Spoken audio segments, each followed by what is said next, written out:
Assalamualaikum warahmatullahi wabarakatuh. Salam sejahtera bagi kita semua. Salam Om Swastiastu, Namo Buddhaya, dan salam kebajikan.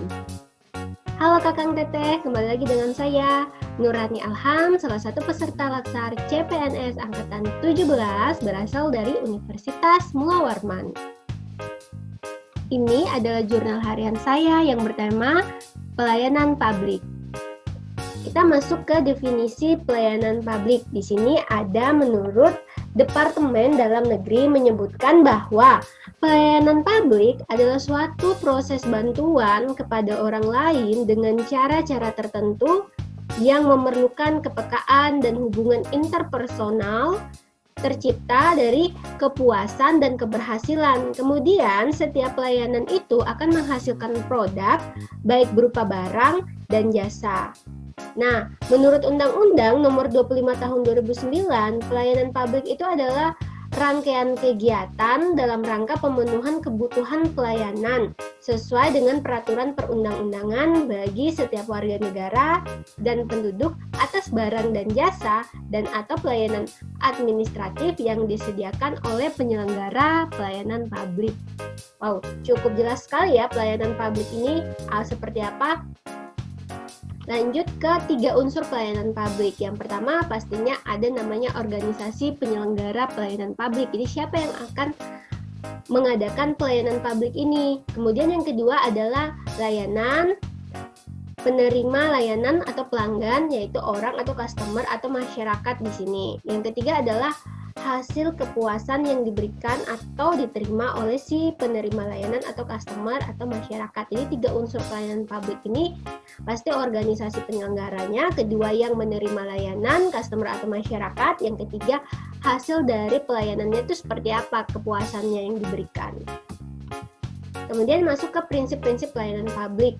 Di sini ada 9 prinsip-prinsip pelayanan publik yang saya akan jelaskan ambil itu tentang aksesibel. Tapi yang pertama ada partisipatif, transparan, responsif, tidak diskriminatif, mudah dan murah pastinya, efektif dan efisien, aksesibel, akuntabel, dan berkeadilan.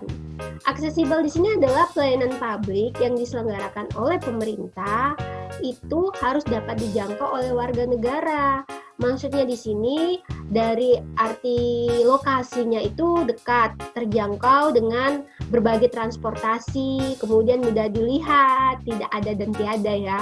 Kemudian gampang ditemukan dan lain-lain. Ini dapat dijangkau lah. Itu adalah aksesibel. Kemudian akuntabel seperti apa sih? Akuntabel itu adalah pelayanan publik yang dilakukan dengan menggunakan fasilitas dan sumber daya manusia yang dibiayai oleh warga negara melalui pajak yang mereka bayar. Jadi kita menyelenggarakan pelayanan publik, kita menggunakan uang warga negara juga, sehingga kita harus akuntabel karena itu semua bentuk penyelenggaraan pelayanan publik harus dapat dipertanggungjawabkan secara terbuka kepada masyarakat umum. Pertanggungjawab di sini tidak hanya secara formal kepada atasan, akan tetapi yang lebih penting harus dipertanggungjawabkan secara terbuka kepada masyarakat luas. Melalui apa? Sekarang kan udah banyak tuh, melalui media publik elektronik, baik cetak maupun melalui sosmed-sosmed elektronik lah ya, yang bisa dikategorikan bahwa ini adalah misalnya dari akun Instagram yang terverifikasi centang biru, seperti itu. Kemudian berkeadilan. Berkeadilan adalah penyelenggaraan pelayanan publik yang dilakukan oleh pemerintah, memiliki berbagai tujuan. Salah satu tujuan yang penting adalah melindungi warga negara dari praktek buruk yang dilakukan oleh warga negara yang lain. Itu seperti prinsip-prinsip pelayanan publik ya, ada 3 yang bisa saya jelaskan, antaranya ada aksesibel, akuntabel, dan berkeadilan. Namun sekarang banyak tercipta pikiran-pikiran citra PNS atau ASN yang buruk di mata masyarakat, sehingga prinsip-prinsip pelayanan publik ini harus betul-betul diterapkan. Karena citra-citra buruk tadi membuat kualitas dari pelayanan publik turun. Pelayanan publik itu diselenggarakan dengan tujuan untuk mencapai hal-hal yang strategis bagi kemajuan bangsa di masa yang akan datang. Sehingga prinsip-prinsip ini harus dijunjung tinggi, bukan hanya dijunjung tinggi, tapi harus betul-betul diwujudkan oleh penyelenggara pelayanan publik.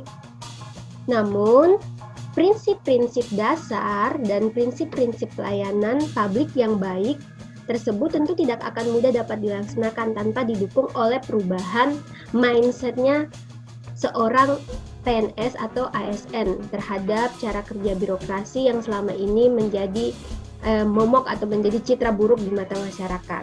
Sehingga birokrasi pemerintah itu wajib bertanggung jawab untuk memberikan pelayanan kepada masyarakat secara profesional, tidak diskriminatif, dan transparan, dan lain-lain.